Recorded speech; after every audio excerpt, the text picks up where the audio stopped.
యుగ పురుషుడు కోసం పుట్టిన వ్యక్తి ఈరోజు చనిపోవడం జీర్ణించుకోలేకపోతున్నాం. రామోజీరావు గారు నాకు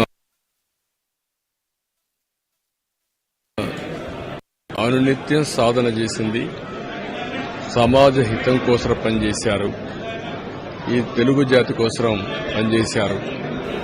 ఒక మామూలు గ్రామంలో పుట్టి సాధారణ కుటుంబంలో పుట్టి ఒక అసాధారణమైన వ్యక్తిగా తయారు కావడమే కాకుండా ఆయన ఈరోజు చూస్తే ఒక వ్యక్తి కాదు, ఆయన ఒక వ్యవస్థ కింద తయారయ్యారు.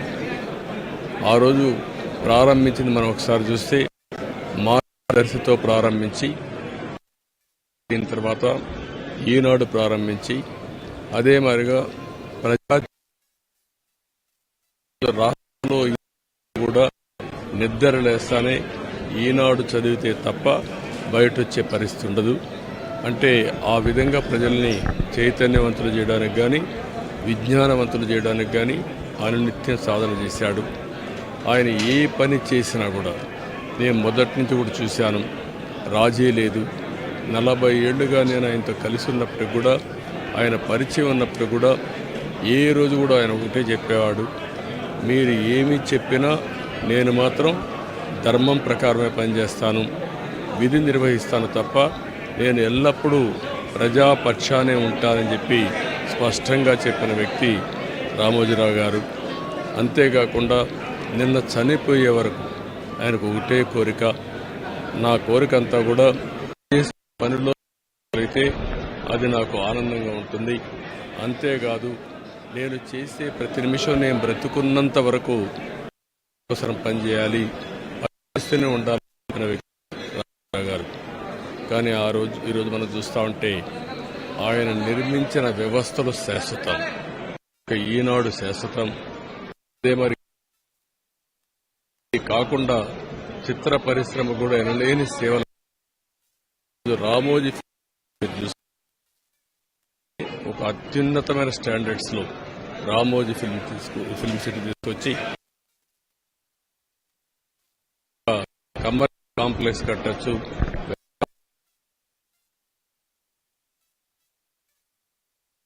రాష్ట్రానికి ఆదాయం రావాలి,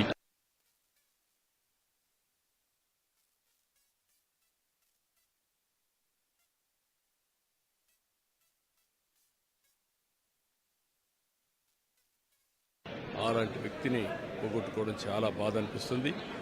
ఏదేమైనా ఆయన ఇచ్చిన స్ఫూర్తి ఉంది.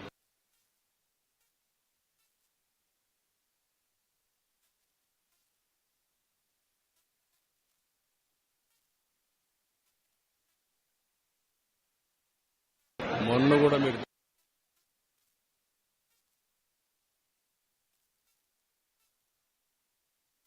సైడే ఉన్నాడు, అదేవిధంగా పనిచేశారు.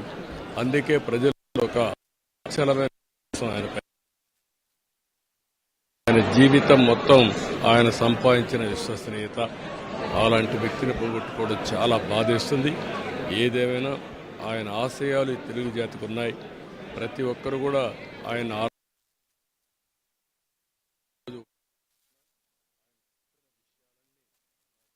ఎప్పుడూ రింగుమంటూ ఉంటాయి, వినపడుతూ ఉంటాయి. తప్పకుండా మళ్ళా తెలుగు జాతిని ఏ విధంగా ముందుకు తీసుకుపోవడానికి, అదే మరి ప్రత్యేకంగా ఆంధ్రప్రదేశ్ నష్టపోయింది, ఆ రాష్ట్రాన్ని అభివృద్ధి చేయడానికి రామోజీరావు గారు ఇచ్చిన స్ఫూర్తితో ముందుకు పోతామని చెప్పి తెలియజేసుకుంటూ మరొక్కసారి ఈనాడు ప్రేక్షకులకి, ఈటీవీ ప్రేక్షకులకి, రామోజీరావు గారి ఈరోజు ఈ సంస్థలో పనిచేసే సిబ్బందికి, అదే మరి కుటుంబ సభ్యులందరికీ కూడా నా ప్రగాఢ సానుభూతి తెలియజేస్తున్నా. వారికి భగవంతుడు ఒక శక్తిని ఇవ్వాలి, ఆ శక్తితో మళ్ళీ ఈ లెగసీని కంటిన్యూ చేసి రామోజీ గారి యొక్క స్ఫూర్తి చిరస్థాయిగా ఉండడం కోసం, అదే సమయంలో ఆయన ఆత్మకు శాంతి కలగాలని భగవంతుడిని మనస్ఫూర్తిగా ప్రార్థిస్తున్నా. ఆయన చేసిన పనులు శాశ్వతం, భవిష్యత్